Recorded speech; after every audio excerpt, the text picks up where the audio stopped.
বর্ষবরণে Rakhine সম্প্রদায় মেতেছে সাংরে পায়ে বা জলকেলি উৎসবে।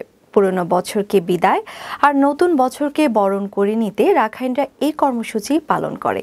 তাদের বিশ্বাস, জলে ধুয়ে যাবে পুরনো বছরের সকল দুঃখ গ্লানি এবং নতুন বছর হবে কল্যাণের।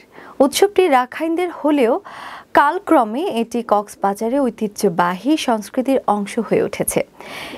তৈরি হয়েছে সম্প্রীতির এক বন্ধন। কক্সবাজার প্রতিনিধি ওমর ফারুক হিরুর প্রতিবেদনে দেখুন বিস্তারিত। সামাজিক নিয়মে 14 এপ্রিল শুরু হওয়া রাখাইনদের বর্ষবরণ উৎসব শেষ হয় 20 এপ্রিল। উৎসবে তরুণ তরুণী সহ বিভিন্ন বয়সের মানুষ ঢাক ঢোল বাজিয়ে নাচে গানে শোভাযাত্রার মধ্য দিয়ে এক প্যান্ডেল থেকে অন্য প্যান্ডেলে জলকেলি উৎসবে অংশ নেন। প্যান্ডেলে তরুণ তরুণীরা মেতে ওঠে সাংরেং পায়ে বা জলকেলি উৎসবে। চলে উভয় পক্ষের মধ্যে পানি নিক্ষেপের খেলা। শুধু তরুণ তরুণীরা নয়, উৎসবে আগতদের পানি ছিটিয়ে বরণ করে নেন তারা। এই উৎসব নিজেদের মধ্যে সামাজিক বন্ধন ও ঐক্য তৈরিতে ভূমিকা রাখে বলে মনে করেন রাখাইনরা।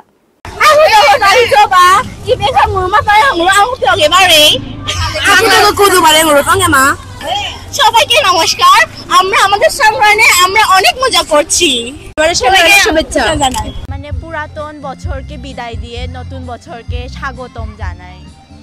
মানে নববর্ষ, যেরকম বাঙালিরা নববর্ষ করে পুরাতন বছরকে বিদায় দিয়ে নতুন বছরকে স্বাগতম দেয়, তেমন আমরা রাখাইনরা মানে সাংরাইয়ের মাধ্যমে, পানি খেলার মাধ্যমে নতুন বছরকে স্বাগতম জানাই। হচ্ছে পুরাতন বছরের দুঃখ গ্লানিকে ভুলে নতুন বছরকে বরণ করার জন্য পানি খেলা খেলি। তো নতুন বছরে কিন্তু আমরা মানে অনেক কিছু প্রত্যাশা করি, যেমন কি বলে মানে নিউ হোপস, লাইক অনেকগুলো আমাদের গোলস থাকে, এগুলোর জন্য আমরা লাইক প্রত্যাশা তো সবারই থাকে। তো এই পানি ছিটানোর মাধ্যমে হচ্ছে আমরা পুরাতন বছরকে ভুলে নতুন বছরকে বরণ করে নিই।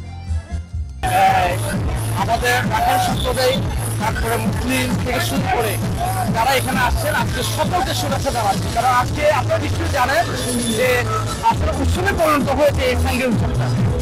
আমরা বিগত সালে যেভাবে আমরা সাংরে উৎসব পালন করেছি, আজকেও মানে এই বছরে আমরা এইভাবে পালন করছি। এবং আপনারা নিশ্চয়ই দেখেছেন, সবাই কিন্তু ভালোভাবে উপভোগ করছি।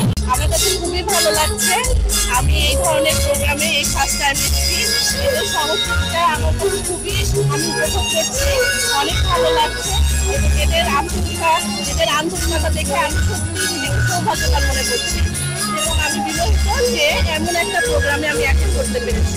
ভক্তি, শ্রদ্ধা আর ভালোবাসার মধ্য দিয়ে নতুন বছরকে বরণ করা হয়েছে বলে জানান এই রাখাইন নেতা। জলকেলি ছাড়া বিশেষ করে আমরা জলকেলির আগে মন্দিরে যাই, উপাসনা করি, পানি ছিটাই আর গুরুজনদেরকে শ্রদ্ধা করি।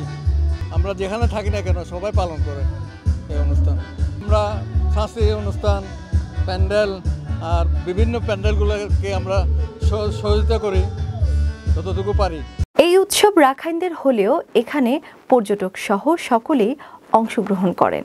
রাখাইনদের এই উৎসবে সার্বিক সহযোগিতায় সবসময় পাশে রয়েছেন বলে জানান পৌর মেয়র। রাখাইনদের এই ফেস্টিভ্যালটা যুগ যুগ ধরে তারা উদযাপন করে আসছে।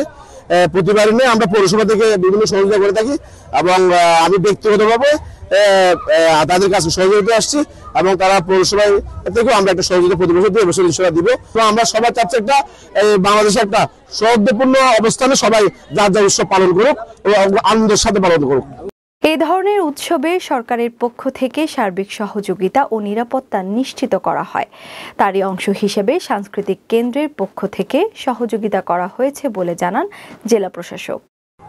ধর্ম, বর্ণ, গোত্র নির্বিশেষে সকলেই কিন্তু আমরা অসাম্প্রদায়িক একটি চেতনা আমরা লালন করে থাকি এবং সকল গোষ্ঠী এবং বিশেষ করে ক্ষুদ্র নৃতাত্ত্বিক গোষ্ঠী তারা যাতে তাদের সংস্কৃতিকে, তাদের বর্ণ, তাদের কৃষ্টিকে তারা যাতে ধরে রাখতে পারে, সেই জন্য কিন্তু সরকার বিভিন্ন সময় পৃষ্ঠপোষকতা করে থাকে এবং এই কক্সবাজার সাংস্কৃতিক কেন্দ্র এই ক্ষুদ্র নৃতাত্ত্বিক গোষ্ঠীর ঐতিহ্যকে, ইতিহাসকে ধরে রাখার জন্য কিন্তু কাজ করে যাচ্ছে। আমরা এই সাংরে বর্ষবরণে আমাদেরও প্রত্যাশা এবং জলকেলি উৎসব যেটা চলছে যে রাখাইনদের সম্প্রদায়ের যে নতুন বছর, এই বছরটি আমাদের ভালো কাটবে। পিছনের যত গত বছরের ব্যর্থতা আছে, গ্লানি আছে, কুসংস্কার আছে, সেগুলো আমাদের দূর হবে। সকল অমঙ্গল দূরীভূত হয়ে আগামী দিনগুলো মঙ্গল বয়ে আনবে আমাদের সকলের জীবনে।